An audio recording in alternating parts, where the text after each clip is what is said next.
Graça e paz, que Deus abençoe a sua vida. Nós continuamos hoje com a leitura da Bíblia Sagrada, o Novo Testamento, Atos dos Apóstolos, capítulo de número 9. Se você está acompanhando nossas proposições de leitura do Antigo Testamento, terminamos hoje a leitura do livro de Êxodo, dos capítulos 37 até o capítulo de número 40.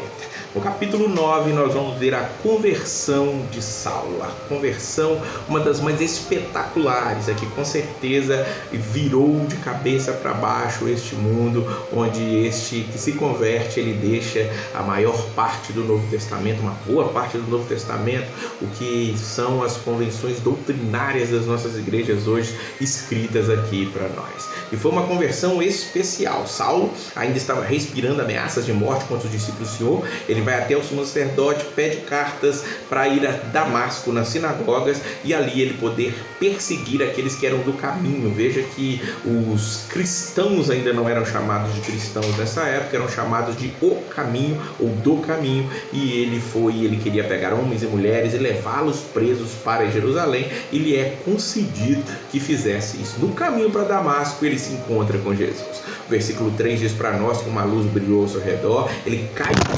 naquele momento. Gerou até um efeito especial, né? O telefone caiu aqui, ele cai por terra naquele momento, mas não foi proposital. Ele cai por terra ali e ele ouve uma voz: Saulo, Saulo, por que me persegue? Ele ali caído, sem saber, ele estava ouvindo uma voz, aquele brilho, ele estava cego naquele momento, perguntou: quem és tu, Senhor? E ele disse: eu sou Jesus, a quem tu persegues. Ele levanta ali, abre os olhos, mas não podia ver nada, e alguém pega-o pela mão, guia-o e leva-o até Damasco. Veja que Paulo cai ao chão. Não acredito que ele estava num cavalo. Provavelmente, se ele estivesse com um cavalo, colocariam ele de volta no cavalo para levá-lo, mas ele foi guiado pela mão para poder estar ali em Damasco. Chegando em Damasco, ele fica num lugar, uma rua chamada Direita. Veja que ali Deus vai fazer uma logística tremenda para que Saulo, ele pudesse chegar até Jesus Cristo e conhecer ali o Evangelho propriamente dito. Veja que Deus, ele chama um discípulo chamado Ananias e diz para ele, lê comigo aí o versículo 11, diz: põe-te, vai à rua que se chama Direita, e na casa de Judas procura por Saulo, apelidado de Tarso, pois ele está orando. Viu entrar um homem chamado Ananias e impõe-lhe as mãos para que recuperasse a vista. Paulo estava ali cego e sabia que alguém chamado Ananias chegaria para lhe impor as mãos. Claro que Ananias tinha medo, a fama de Saulo já tinha corrido em todos os lugares, as pessoas tinham medo dele, e ele disse: Senhor, de muitos temos ouvido a respeito desse homem, quantos males tem feito aos teus santos em Jerusalém, e para que trouxe autorização dos principais sacerdotes para prender a todos que invocam o seu nome.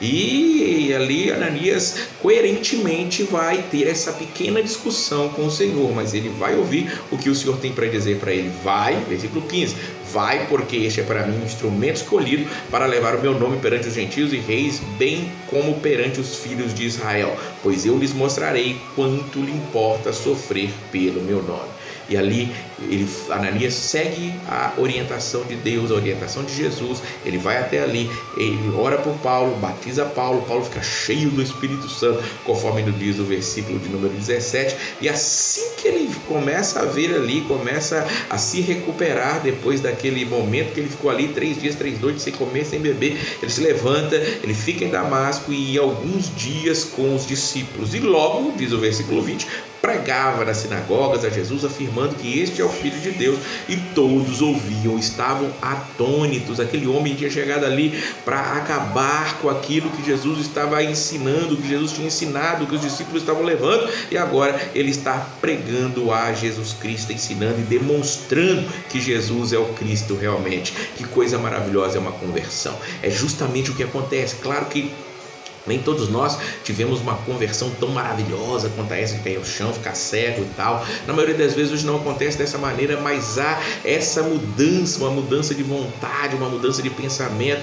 Muitos, contrário ao Evangelho, começam a amar o Evangelho. Muitos que eram assim avessos começam agora a glorificar a Deus através do Evangelho. Muitos que simplesmente eram neutros em relação ao Evangelho, eles começam agora a poder exaltar e levar o Evangelho evangelho adiante. E é isso que acontece. Depois de muitos e muitos dias, Paulo ali pregando, os judeus deliberaram tirar a vida dele, diz o versículo 23. Agora aquele que era perseguidor começa a ser perseguido, porque ele leva o evangelho adiante. Claro, isso causa inveja, causa transtorno no meio dos judeus. Ele vai sair dali meio que escondido e vai para Jerusalém. E em Jerusalém ele junta os discípulos. Mas, mais uma vez, veja, tem vários dias, eles ainda ali em Jerusalém temiam, não acreditando que ele fosse discípulo. E o que aconteceu então? Alguém tem que tomar a atitude, alguém tem que chamá-lo, alguém tem que discipulá-lo, digamos assim. E Barnabé é aquele que tinha lá no capítulo número 4, tinha vendido uma propriedade, levado ali aos apóstolos, causado toda uma comoção naquele momento. Ele toma consigo a ele e leva eles até os apóstolos. Nós vamos ver em vários momentos ainda dentro do livro de Atos que Barnabé, o nome dele aparece em primeiro lugar antes do de Saulo, antes do de Paulo. Ou seja, Barnabé ele toma a dianteira, ele vai como aquele que vai discipular. E nós precisamos disso, precisamos discipular, precisamos olhar para as pessoas, precisamos ver o potencial das pessoas, precisamos acreditar nas pessoas e continuar levando o evangelho até essas pessoas. Ele leva ali aos apóstolos, eles o recebem ali ainda com certo receio, e mais para frente teremos mais notícias acerca de Saulo. Aqui o que acontece? A igreja ela estava tendo paz em toda a Judéia, Galiléia, Samaria, edificando-se o caminhando no temor do Senhor e no conforto do Espírito Santo, crescia em número. Aquele que era o perseguidor principal tinha se convertido, Deus tinha feito uma obra maravilhosa e agora a igreja tinha paz, pelo menos na região ali de Samaria, Galiléia, Judéia, tudo estava em paz naquele momento e o evangelho continuava progredindo e o Espírito Santo estava confortando a todos ali. Mais para baixo nós vamos ver que em Jope, Pedro está lá, tinha uma mulher chamada Dorcas, versículo 36, ela era notável pelas obras, esmola que fazia. Versículo 39 diz que ela fazia túnicas, vestidos, e ela morre, ela adoeceu e veio a morrer. E aí Pedro vai até lá, Pedro se ajoelha, Pedro ora e ele diz, versículo 40, Tabita, levanta-te. Ela abriu os olhos, vendo a Pedro, sentou-se. Veja aqui o milagre mais espetacular de todos, que é uma ressurreição, estava sendo feito ali por Pedro. E isso chama atenção, as pessoas vão até lá e muitos creem no evangelho, porque Deus está operando suas maravilhas. Ele continua operando em nosso meio. Assim como Paulo estava morto para o evangelho e foi ressuscitado, talvez você hoje, ouvindo essa mensagem, também está sendo ressuscitado, porque Deus também está te chamando a uma conversão. Como você pensava no evangelho antes e como pensa agora?